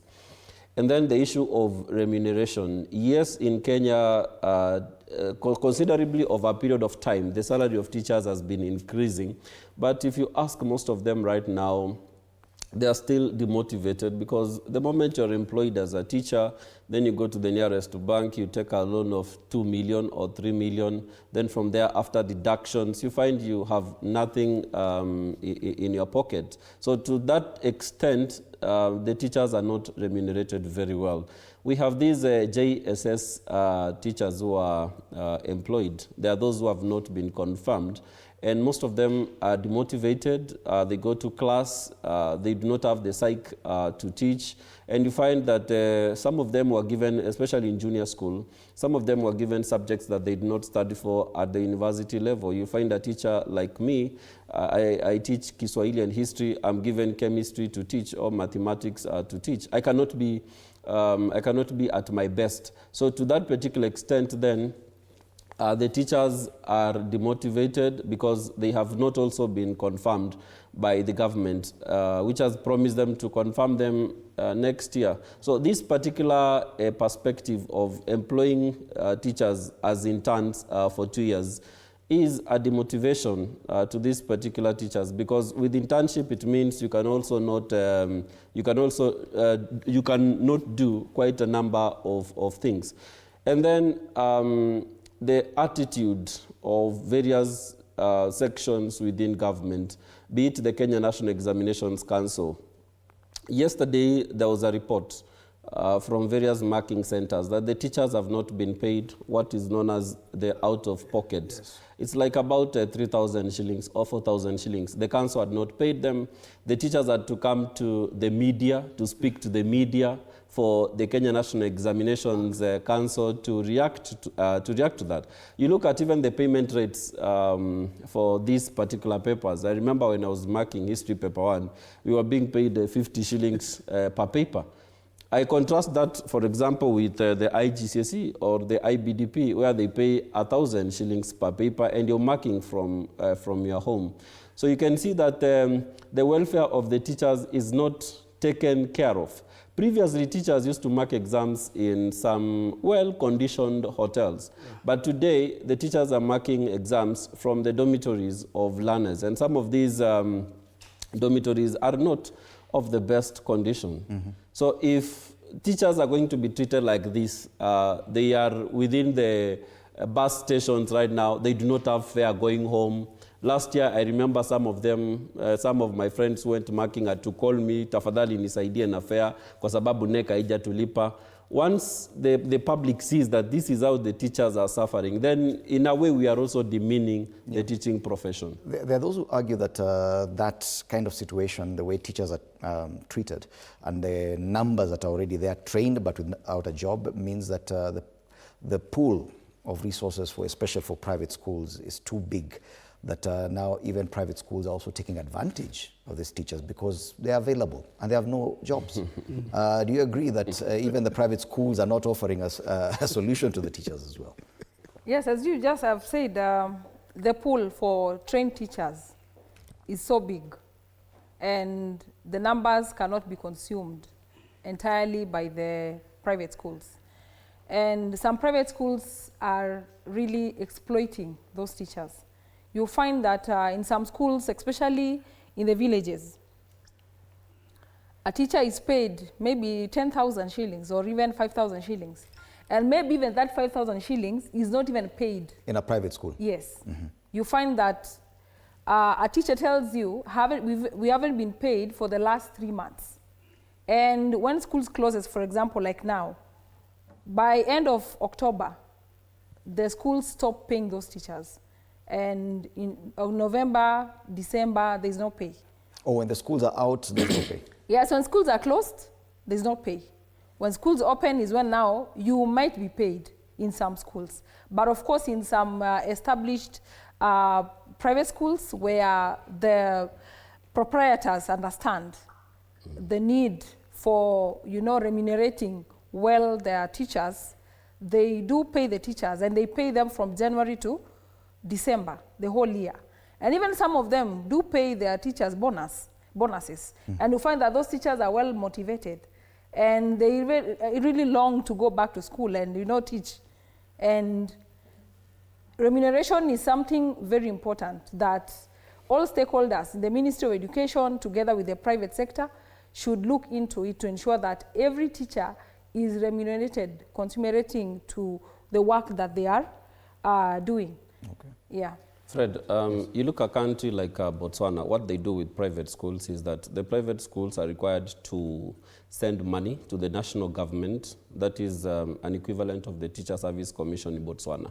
Then now the Teacher Service Commission will pay the teachers in the private sector and the public sector. That way then you eradicate the discrepancies that are noticed within the private sector because now they are paid uniformly. Yeah. Now these are ideas and that Fred, are available, yes. Yeah? Okay. Yes, Bridget. Thank you. I want to say something about the remuneration in the public sector and the private sector. You realize that there are some teachers in the public sector who have even resigned from the TSC to come and work in the private sector because it is paying well, it is paying on time, and they are able to take even some facility loans in some bank and do some investments for themselves because what the public sector is paying is very little. Okay. So there is so much that the government has to do in terms of, raising the pay for the teachers because the teachers are doing a great job. Yes, what Bridget is saying is for big schools like Kitengela International and maybe Lighthouse Academy and others, Riara Group.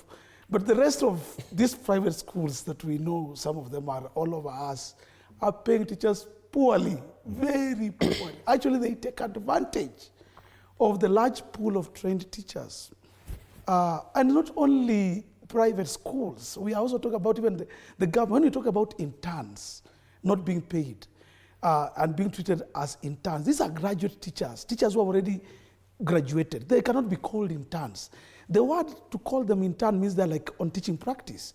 But why they are calling them interns is so that they can keep their pay low, so that they cannot get these other benefits that a teacher should get. So the budget is kept low. Actually, the large pool of teachers, when I left college in KU 1993, that's some many years ago, I was posted to school, to teach in a school, and I had told government which school I wanted to go. And they took me right to that very school, which was Kakamega High School. Now, the reason is we were fewer that time. When you leave college, you already have a job. But today, there are many teachers who are graduating every year. But I want to say something, and I'm very happy Jasper mentioned it, that Teachers Service Commission is the cog, is the wheel that runs the teaching career in this country. And for some years back, during the tenure of the last CEO of that Teacher Service Commission, actually a lot of bad decisions were made.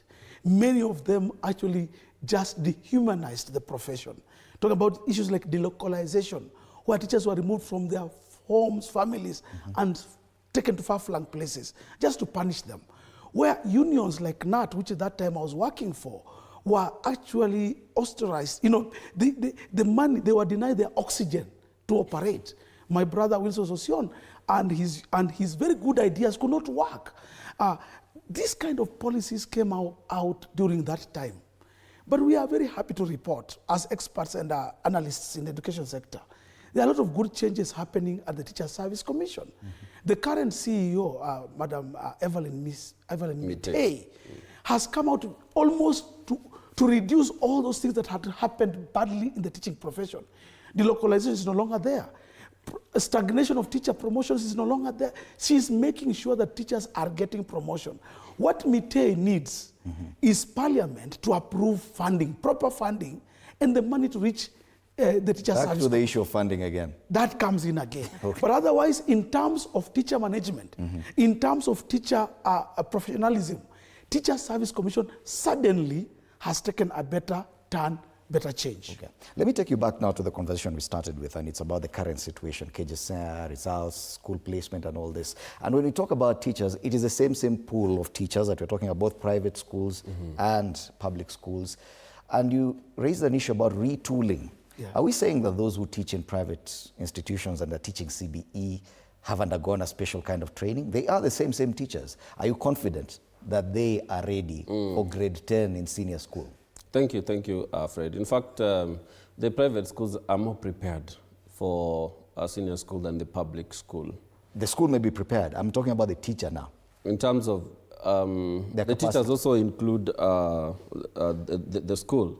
Because you find in most of these institutions, the private schools have the capacity to even bring the officials of KICD to come to school and train the teachers in the private schools. I'm talking of, for example, a school where I teach, St. Mary's School in Westlands. We've been having some of these trainings during the weekend. We invite officials from KICD to come and train the teachers who are handling the national curriculum. So to that extent, I can say that private schools are well prepared. I know that it could not be, it is not all the private schools who could afford this, but quite a number of them have been affording this kind of training.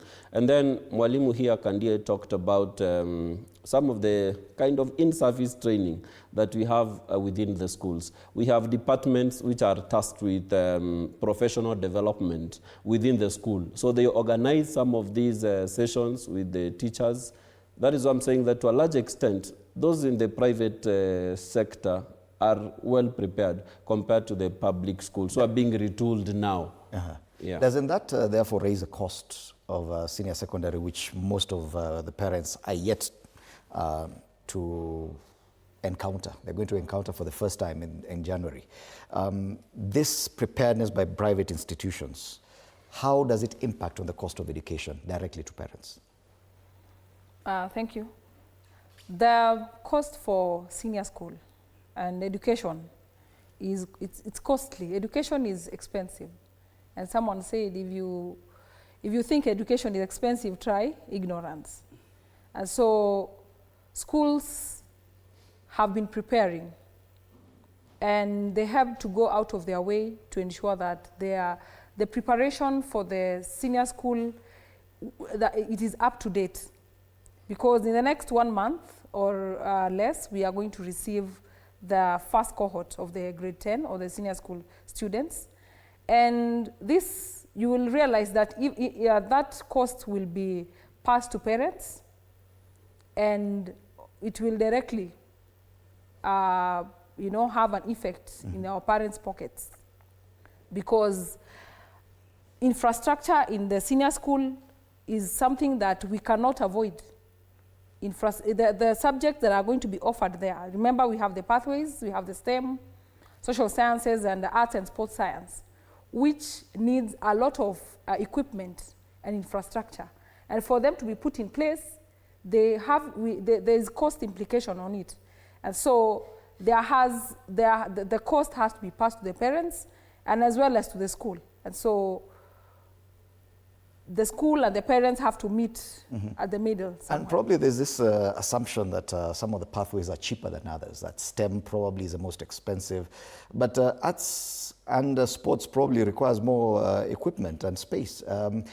Because this is something that we're encountering for the first time, that I could actually send my child to school for a pathway in arts and sports. How costly is that?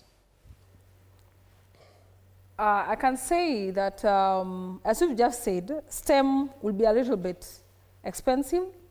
And of course, the arts and sports science also is equally expensive because you need space. If your child is taking, or a child is taking sports science, that child will need, or the school will need to have a standardized field for practical lessons. And so if the school doesn't have a field, what do they need to do? They have to hire maybe, and that is another cost. Yes. So STEM and sports science pathways require a lot of facilities and resources. Yes. There are things that we're not seeing yet in as far as engagement with these pathways are concerned. This is going to be a shocker. In fact, it's a big shocker. We are talking about things like, for example, drama. I happen to be a drama teacher myself. During the other times, performing arts and things like drama were not actually tested. But now as we get into these pathways, performing arts is going to be tested in schools. So this drama that we are doing in Kenya Schools National Drama Festivals, where we just act and go back to school, and it's as if we didn't even participate, now is going to be part of, it's going to be a whole a pathway for many of our learners, which to me is very good. But again, as you put it, the cost. I happen to have a spouse who teaches at Ariara Group. Now, they are so prepared. You cannot compare them with the Shamsinjiri Secondary School in Eshivinga or Humsalaba Boy and Girl. Because at Ariara, they have already taken them, they have already the scripts for next year. The children who are going to act the play in 2026 have already been identified, trained, and selected carefully with the coaches. Coaches have been hired, proper people who know what, drama and articulation and gestures is all about. Now, there is no way when you go for the drama festivals, I'm using drama festivals as an example. You will compare, say, Lighthouse Academy when they come to the stage with Shamsinjiri Boy and Girl Secondary, because these ones come with the equipment, they come with the tools, they come having been coached into that pathway properly. Now, there is nothing that you can say that one pathway may be cheaper than another. I'm just discovering, I'm giving an example of the school where my spouse will teach. They have taken them to France. She's a French teacher. She's been taken to France for training by her school. Now, which school in Shamsinjiri will take a teacher even to Dubai? I see my friend Jasper many times abroad, going abroad, maybe on trips he's sponsored by his school. Well, how many of us in public schools can enjoy? I see Kitengela's secondary, international, are shining in so many indoor games and things because they have the facilities. They can play tennis, they can play golf, they can go for all these. These are things that are also in those career pathways. But now for our schools that are public, we may not be able to do it. And that is the problem that we are having. CBE is a funding intensive curriculum. And even the senior schools that have traditionally been there, the alliances, Mangu High School and this, do you think they are better prepared for these pathways? Because that's a question. Fine, it may be a big school, big name, but in as far as focusing on these pathways, the way a private school would, do you think they're better prepared? Thank you, Fred. Of course, they could not be prepared 100%, like other private schools could be. An example Amunga has given. Take, for example, a subject like aviation, which is under STEM. I'm informed that this particular subject will be offered in 2 senior schools next year within Nairobi County. That means that learners who have interest in doing aviation, they will not do it if they're going to the public schools. But you have a number of private schools that are going to offer this particular subject of aviation. That is why we said that the private schools are well prepared for the competency-based curriculum. Still, the schools which were well resourced under the old curriculum of 844, the alliances, the Pangani, they still have most of the resources. They have laboratories, they have computer labs. So for them, it might be a little bit easier transitioning to CBE compared to other schools that Mr. Amunga has spoken. But I know with time, it is something that they are going to achieve because resource allocation will always be done on regular basis. So in the long run, they might be able to achieve this particular gap, to bridge the gap. All right. Yeah. Because of time, I'll give you an opportunity to give your final word. But if at all there was one thing that you would want done to actually ensure that all these challenges we've talked about, they are reined in, that something is fixed in our education sector, Bridget, what would that be? In the education sector, and especially in the senior school, as we move to the senior school, the government should really take this opportunity to ensure that the schools are well equipped with the required resources to enable the learners to get to the pathways of their choice and to get to, you know, if a learner gets to a school, they have chosen maybe, for example, STEM, and in that school there are no labs, there are no art labs, for example, there is no facility, and that learner will not have the opportunity to unleash their potential. Mm-hmm. So one thing that I would really urge all the education stakeholders is to ensure that this child is placed in a school that has all the resources they need for them to be able to thrive. Okay. And I know for private schools like Kitengela International School, we are ready for the first cohort. In fact, we are having we are going to admit the first grade 10 learners in the boys senior school and the girls senior school. And our laboratories for all the sciences are ready, for all the sports and art pathway is ready. Actually, we are going to offer all the pathways. Are you confident that the learners, when they were selecting the pathways, that they were well equipped? Did they have the capacity at that level, age 14, 15, to actually select their career pathways that early? There are some who have been told that they'll still have an opportunity to change the pathways. Some were ready, and because of career guidance that was provided, I believe in private schools like our school, we were able to provide career guidance, and this career guidance is something that is going to continue. Mm-hmm. And that was a very good move for the government to open up the portal once again for those who are not very sure then, and now they're sure, they can be able to now change the schools or the career pathways that they chose. There are those who argue that it's too early to choose a career pathway at 15 or 14. Just as you make your final comments, do you think that that was the right time to begin choosing a career path?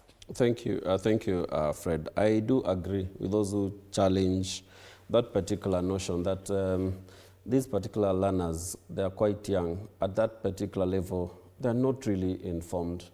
some of them could be following what their peers are doing. So it's like a bandwagon effect. Therefore, they could be given more options. For example, myself, I decided to study law when I was already a teacher. So I'm imagining a learner who did a particular course, and then at some point he rediscovers himself or herself and wants to do a particular course. The door is going to be locked out.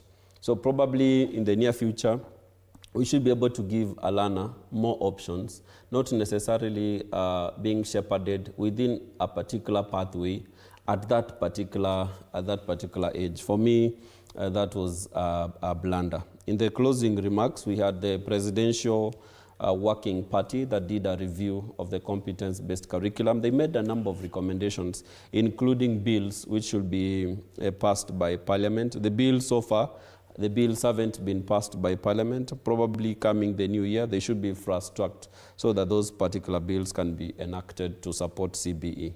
All right.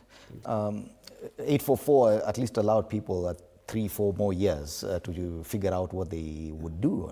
And despite qualifying or performing well, the system chose what you're going to do later on.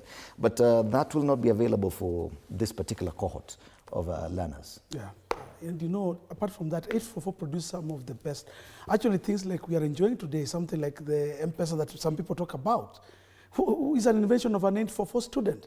We have had 844 students across the world recognized and really respected because of the system, the way it panned them out. The current system, apart from just talking about career pathways, we have no idea when this child wants to fit in the international system of education. We don't know how exactly they will be ranked. For example, a child picked from senior school, say Pangani Girls, and wants now to go and join Harvard, School of Law in Harvard. How will they be ranked or tested or placed? Those placements, somebody said it very clearly. The system that we are trying is just uniquely ours. It is so unique in a way that so many things are just being done the Kenyan style. We are not thinking about international, how to fit it in, how to make it Singapore to accept us. We are just doing it for us, ourselves. It's as if this is tailor-made for just we. But education is universal. Education is global. My wish and closing remarks is, make education education. Leave education for educationists. Let us do it. And teachers, let us take our role. Whether you're a teacher in ECD, whether you're a teacher in primary, or you're a teacher in a senior school, or at the university level. Teachers, we have been so timid for so many years. We have allowed people to step on us and talk on our behalf. Time has come as teachers. Come out, dress up, show up as teachers. Come to a show like this one with Fred Indimuli on TV 47, and let us discuss teacher issues. Don't allow imposters and other conmen from politicians to wherever to take over the education system. Allow us teachers, professionals, to run. Thank you so much. Peter Amunga, teacher and an education expert. Jasper Ndimo, also a teacher and education expert. And Bridget Kandie, the head of school administrator, Kitengela International School at the River. State of education, a lot to talk about. We may not be able to exhaust everything. In a few days' time, the very first cohort of learners will be joining senior school. And this is something new for not just the parents and learners, but also the entire system of education in our country, what exactly will be happening, CBE and its future. Thank you so much for your time at TV47 and for helping us understand where we're heading in as far as education is concerned. Once again, I'd like to remind you that yes, 8 days to Christmas, we are definitely into the season of festivities and Fun City is here for you. There's only one place that feels like home for celebrations, Fun City in Utawala. From end of year corporate parties to school fun days, festive events and magical family gatherings, Fun City brings you celebrations to life with entertainment, great food, swimming, spacious venues and activities for everyone. So this holiday season, celebrate big, celebrate happy, celebrate at Fun City Gardens. To book a space there for your celebrations, simply call or WhatsApp 0722 238 988. Once again, the number is 0722 238 988. Fun City Gardens, fun for the whole family.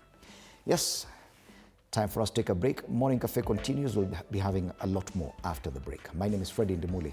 Good morning.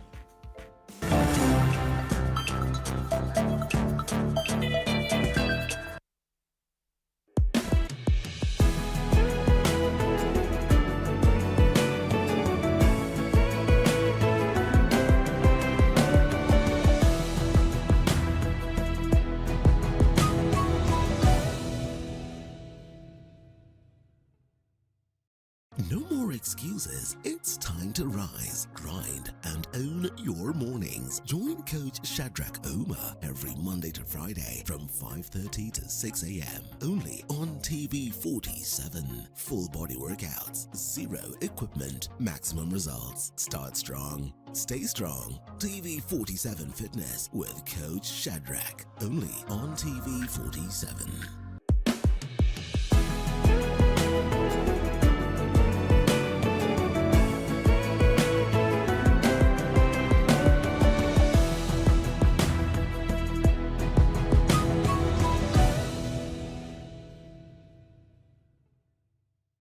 Looking for the perfect way to kick off your weekend? Pole. Hiyo ni salamu ya Mluya kabisa. Tune in to Friday with Betty, the most exciting show on TV. Betty, one tear gas. Betty, I don't know where this guy's going. From the latest news and trends to unforgettable moments. Ila mimi simpa. Hiyo naona nakubali. Wewe ni simpa. Friday with Betty is your go-to show for a fabulous Friday night. Theological, meteorologist. What is that word, Willis? Tune in this and every Friday at 9 p.m. and let's make your Fridays unforgettable only on TV 47.